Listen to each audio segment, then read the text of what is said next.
Voice of public ನ್ಯೂಸ್ಗೆ ಸ್ವಾಗತ ಸುಸ್ವಾಗತ. ನಾನು ಸೌಮ್ಯ ಸತೀಶ್. ಕೋಲಾರದಲ್ಲಿ 187ನೇ ವಿಶ್ವ ಛಾಯಾಗ್ರಹಣ ದಿನಾಚರಣೆ ಮತ್ತು ಪ್ರತಿಭಾ ಪುರಸ್ಕಾರ ನಗರದ ಪತ್ರಕರ್ತರ ಭವನದಲ್ಲಿ ಕೋಲಾರ ತಾಲೂಕು ಛಾಯಾಗ್ರಾಹಕರ ಹಾಗೂ ವಿಡಿಯೋಗ್ರಾಹಕರ ಸಂಘದಿಂದ 187ನೇ ವಿಶ್ವ ಛಾಯಾಗ್ರಹಣ ದಿನಾಚರಣೆಯನ್ನು ಆಚರಿಸಲಾಯಿತು.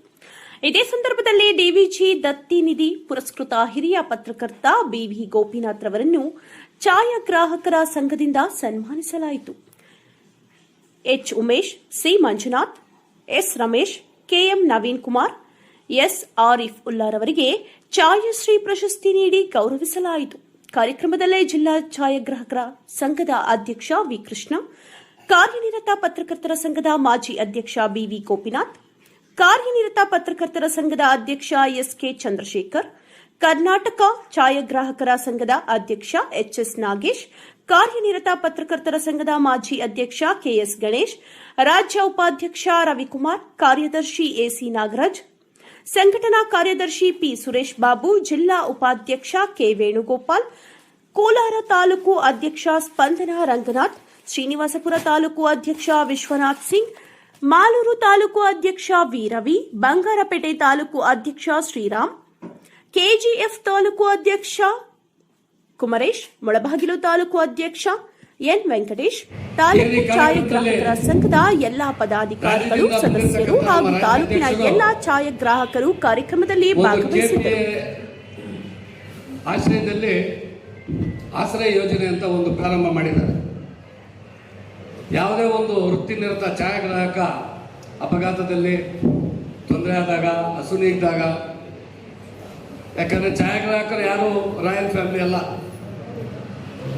ಅನುಕೂಲಸ್ಥರು ಅಷ್ಟು ಜನ ಇಲ್ಲ. ಈಗೆಲ್ಲ ಕೆಲವರು ಛಾಯಾಗ್ರಾಹಕರು ಆದ ನಂತರ ಅವ್ರ ಕಷ್ಟಗಳಲ್ಲೇ, ಅವ್ರ ಕೌಶಲ್ಯದಿಂದ, ಅವ್ರ ಶ್ರಮದಿಂದ ಮೇಲೆ ಬಂದು ಅನುಕೂಲಸ್ಥರು ಆಗಿರ್ಬೋದೇ ವಿನಃ ಅವರೆಲ್ಲ ಮೊದಲಿಗೆ ಬಂದಾಗ ಮಧ್ಯಮ ವರ್ಗಕ್ಕಿಂತ ಕೆಳಗಿರ್ತಕ್ಕಂಥವರೇ ಈ ವೃತ್ತಿ ಜೀವನನ ಆರಿಸ್ಕೊಂಡು ಬರ್ತಕ್ಕಂಥವ್ರು. ತೊಂದರೆ ಆದಾಗ, ಏನಾದರೂ ಅನಾಹುತ, ಜೀವ ತೊಂದರೆ ಆದಾಗ ಅವ್ರಿಗೊಂದು ಆಸರೆ ಅಂತ ಸಂಘದ ಪರವಾಗಿ ಮಾಡಬೇಕು ಅಂತ ಮನಗಂಡು ರಾಜ್ಯದಲ್ಲಿ ಒಂದು ಆಶ್ರಯ ಸ್ಕೀಮ್ ತಂದಿದ್ದಾರೆ. ಇಷ್ಟೊತ್ತು ಕೃಷ್ಣಣ್ಣ ಅವರು ಹೇಳಿದ್ರು ಆಶ್ರಯ ಯೋಜನೆ ಅಂತ.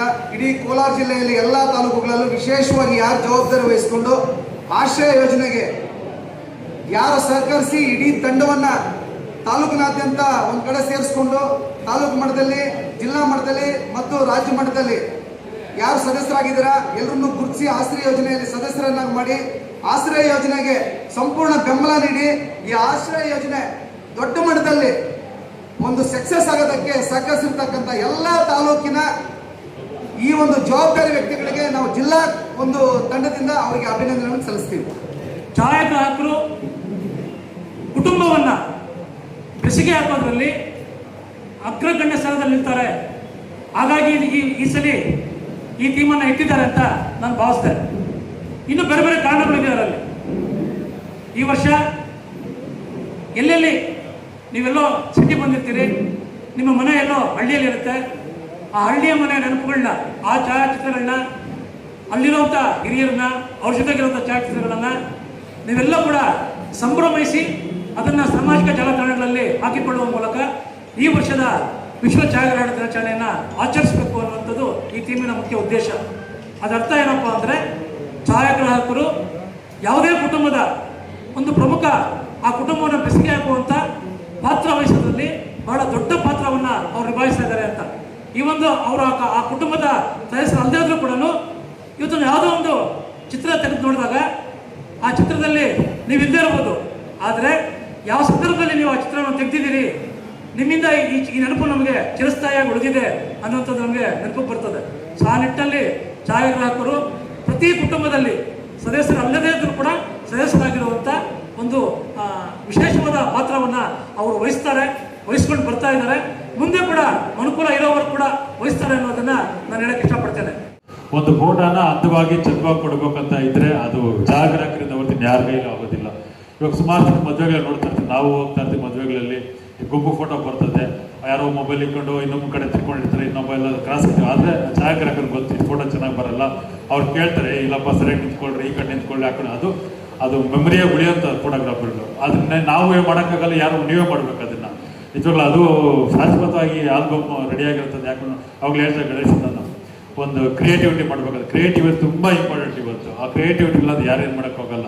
ಇವತ್ತು ನೋಡ್ತಾ ಇದೆ ಸಮಾಜ ಸಾಂತ್ವನ ಎಷ್ಟು ಮುಂದುವರಿದೆಯೋ ಅದಕ್ಕಾಗಿ ಇವತ್ತು ಹೊಸ ಹೊಸ ಜಾಗರಾಗರು ಕೂಡ ಬಂದಿದ್ದೀರಿ. ಇಲ್ಲ ಅನ್ನೋಂಥ ಪರಿಸ್ಥಿತಿ ಇದ್ದಂಥ ಸಂದರ್ಭದಲ್ಲಿ ನಡೆಸಿದ್ರಿ ಅವರ ಒಂದು ಎಷ್ಟು 100% ನೀವೆಲ್ಲೂ ಯಾರನ್ನೂ ಇದು ಮಾಡೋಕ್ಕಾಗೋದಿಲ್ಲ. ಒಂದು ದೇವ್ರದೇ ಇರಬೇಕು, ನಮ್ಮ ಅಪ್ಪ ಅಮ್ಮನ ಆಶೀರ್ವಾದ ಇರಬೇಕು, ನಮ್ಮ ಸ್ವಂತ ಪರಿಶ್ರಮ ಇರಬೇಕು. ಇದ್ರೆ ಮಾತ್ರ ಸರ್ವೈವ್ ಆಗೋಕ್ಕೆ ಸಾಧ್ಯ. ಸರ್ವೈವಲ್ ಆಫ್ ದಿ ಫಿಟೆಸ್ಟ್ ಅಂತ ಹೇಳ್ತಾರಲ್ಲ, ಅದಕ್ಕೆ ಯಾವ್ದು ಇರಬೇಕಪ್ಪ ಅಂದರೆ ಈ 3 ಇರಬೇಕು. ದೇವ್ರ ದಯ ಇರಬೇಕು, ಅಪ್ಪ ಅಮ್ಮನ ಆಶೀರ್ವಾದ ಇರಬೇಕು, ನಮ್ಮ ಪರಿಶ್ರಮ ಇರಬೇಕು. ಅದರ ಮಧ್ಯೆ ಕೂಡ ಈ ಸಂಘ ಈ ಥರದ ಸಂಘಗಳನ್ನ ಮಾಡಿಕೊಂಡು ಸಂಘದಲ್ಲಿ ಒಗ್ಗಟ್ಟಿನಲ್ಲಿ ಬಲವಿದೆ ಅಂತ ಕೃಷ್ಣ ಹೇಳ್ತಾನೆ. ನಿಜವಾಗ್ಲೂ ಕೂಡ ಒಂದು ಚೀಟಿ ನಡೆಸುವಂಥದ್ದು, ಮತ್ತು ಸಾಲ ಕೊಡುವಂಥದ್ದು, ಮತ್ತು ಟೂರ್ ಕರ್ಕೊಂಡು ಹೋಗುವಂಥದ್ದು, ಇವೆಲ್ಲ ನೋಡಿದ್ರೆ ನಮಗೂ ಒಟ್ಟು ಉಳಿಯುತ್ತೆ. ನಮಗೆ ಇವೆಲ್ಲ ಆಗಿಲ್ಲಲ್ಲಪ್ಪ ನಮ್ಮ ಸಂಘದಲ್ಲಿ ಅಂತ ನಾವು ಮಾಡೋಕ್ಕಾಗಿಲ್ಲಲ್ಲ ಅಂತ. ಈ ಥರದಲ್ಲಿ ಸಂಘ ನಡೆಸೋವಂಥ ಸಂದರ್ಭದಲ್ಲಿ ನಿಮ್ಮನ್ನು ಕೂಡ ಅಭಿನಂದಿಸಬೇಕಾಗ್ತದೆ. ಯಾವುದೋ ಒಂದು ಸಣ್ಣ ಡಿಫ್ರೆನ್ಸ್ ಬಂತು ಅಂತೇಳಿ ಇತ್ತೀಚಿನ ದಿವಸಗಳಲ್ಲಿ ಸಣ್ಣ ಒಂದು ಡಿಫ್ರೆನ್ಸ್ ಬಂತು ಅಂತಂದ್ರೆ ಆ ಸಂಘನೇ ಉಳಿಬೇಕು, ಸಂಘನೇ ಮುರಿಬೇಕು, ಇನ್ನೊಂದು ಮಾಡ್ಕೋಬೇಕು, ನಾವು ಬೇರೆ ಆಗಬೇಕು, ನಮ್ಮ ಆ ಇದರಲ್ಲಿ ಮುಗಿಸ್ಬೇಕು ಅನ್ನೋಂಥವ್ರ ಮನೋಭಾವಗಳೇ ಜಾಸ್ತಿ ಇರುವಂಥ ಸಂದರ್ಭದಲ್ಲಿ ಯಾವುದೇ ಡಿಫ್ರೆನ್ಸ್ ಬಂದರೂ ಕೂಡ ಯಾವುದೇ ಪ್ರಲೋಭನೆಗಳಿಗೆ ಒಳಗಾಗದೆ ನೀವು ಸಂಘನ ಉಳಿಸ್ಕೊಂಡಿದ್ದೀರಲ್ಲ, ಕೃಷ್ಣನಿಗೆ ಮತ್ತು ರಂಗನಾಥ್ಗೆ ಸಹಕಾರ ಕೊಟ್ಟಿದ್ದೀರಲ್ಲ, ಅದಕ್ಕೋಸ್ಕರ ನಿಮಗೂ ಕೂಡ ಅಭಿನಂದನೆಗಳನ್ನ ಸಲ್ಲಿಸಬೇಕಾಗ್ತದೆ. ನಾವಿವಾಗ ಫೋಟೋಗ್ರಾಫರ್ಸ್ಗಳು ಒಂದು ಸತ್ಯವಾದ ಮಾತನ್ನು ಗಮನದಲ್ಲಿ ಇಟ್ಕೊಳ್ಳೇಬೇಕಾಗಿದೆ.